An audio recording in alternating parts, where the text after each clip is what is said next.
Good morning. It is 6:43. Welcome back to Great Day for this Tuesday. And it is a great day around here on Tuesdays about this time each and every week because we know Ron the Car Guy is coming by to pay us a visit and talking about a very popular subject this morning. I'm kind of like that stray cat that you feed. I just keep coming around, don't I? Yeah, we don't even feed you. I know, right? Often. Yeah, but we like to pet you because you're right. so nice. I'll purr a little bit later. But I tell you what you're going to talk about today, a lot of people are interested in. It is, and it's something that I hear a lot about. I mean, people have really noticed it, and it's about gas prices and what's going on at the pump right now.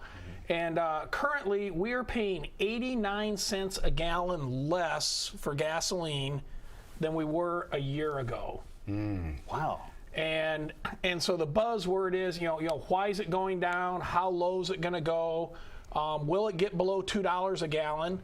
Probably will at some point in Lou Tuna because you guys are always cheaper on gas out there. It's that one Casey store and then the Pilot Flying J in Altoona, the one off of exit 143 and then 142 where the Pilot Flying J is. Those are the two places that have the lowest prices. And they've been at it for years. Yeah. I mean, it's considerably lower out there. It is. Absolutely. But it's going to get low all across the country. And we're going to see it drop down lower. I mean, my personal belief is we probably will see gasoline drop below $2 a gallon. And I want to talk a little bit today about the factors that are causing that. But currently, gas is the national average price of gasoline. It's the lowest it's been since April 30th.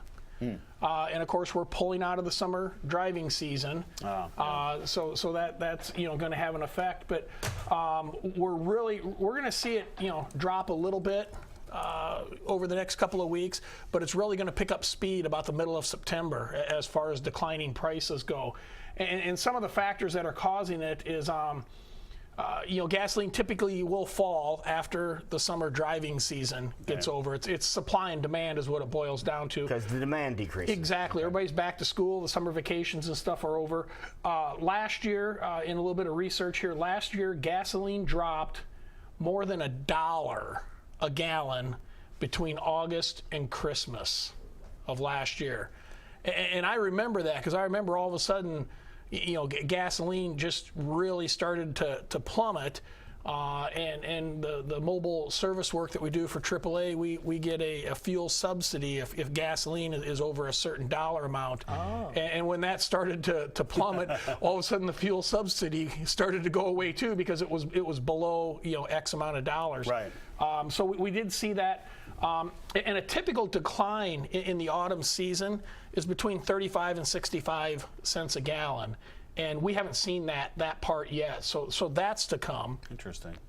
And then of course there's and we're hearing it. We're watching what the stock market and stuff's doing. The economic slowdown in Europe and China is causing gasoline prices to become lower because as their economy starts to sour and slip a little bit, they're not driving as much, so they're not using as much gasoline, so it increases the abundance of gasoline and crude oil that's available. And let's face it, I mean, this is a global economy. I mean, what happens across the pond does affect us. Right. And so we are seeing that effect. That's certainly a contributing factor. And then as long as we're talking about oil, and this is kind of an interesting one, there's anticipation that oil from Iran is going to hit the market. And that's probably going to happen around January or February as the European nations and the U.S. ease sanctions. Right now, Iran is sitting on about 40 million barrels of oil that they're just waiting to be able to sell out onto the market. They've got it somehow stored somewhere out at sea, but they've got 40 million barrels of oil, and they can produce 400,000 barrels of oil a day. So the question becomes, is that a lot? How much oil do we use? Right. As a world, we use 90 million barrels of oil a day. A day. A day. Wow. As a world. As a world. Okay. Every morning when you wake up and you're putting your socks on, Jason, just think, I got to do my part to use 90 million barrels worth of oil today. That's amazing. But again, it's supply and demand. When Iran, I mean, we bring another producer into the market to sell crude oil, it's gonna lower the competition. price. Absolutely, just like the what was it, the Pilot truck stop in the Casey's in Altoona. Yep, it's competition. And then starting September 15th, this is something a lot of people don't realize, but starting September 15th, gas stations are once again allowed to sell winter blend gasoline. Now, what is the difference between winter blend gasoline and summer blend gasoline? It has no effect on your car. But is it a cheaper grade of gasoline? It is. It's much cheaper for them. Much cheaper. Much cheaper. It is almost 25 cents a gallon less. No way. For a refinery to produce winter blend gasoline.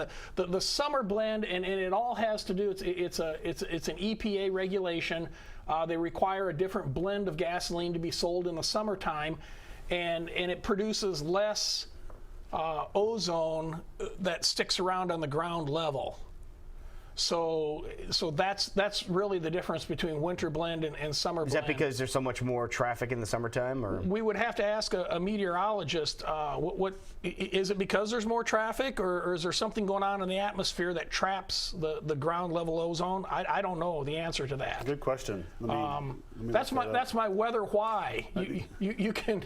Ask it's Jeeves. something with the seasons affects when we're driving, and because everyone's being more conscious about the environment and things like that. And so they're making changes. My first reaction would be that there is a lot more gasoline burned in the summertime. You got your lawnmowers and your weed eaters and stuff like that. People traveling. Yeah. Exactly, but that's the driving force is what they call ground level ozone, and so there's different products in the summer gasoline, and it's almost 25 cents a gallon more to produce that.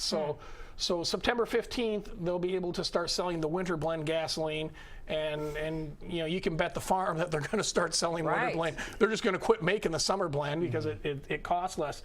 And then the last item that's affecting the big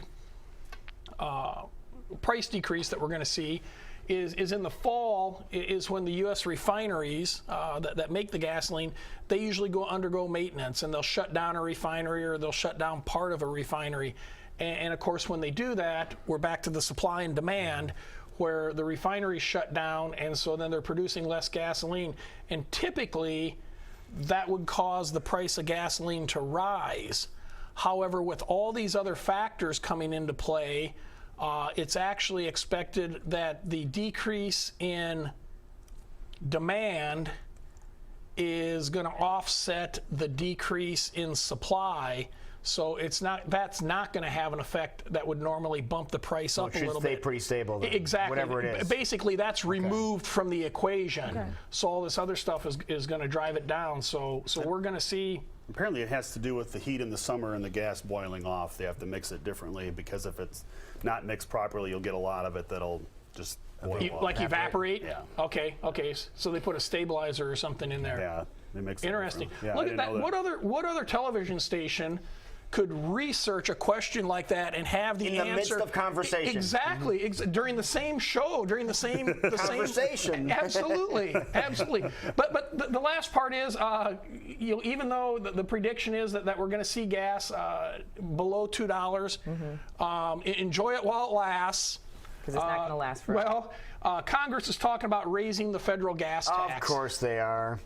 And right now it's 18.4 cents per gallon. It goes to the federal government.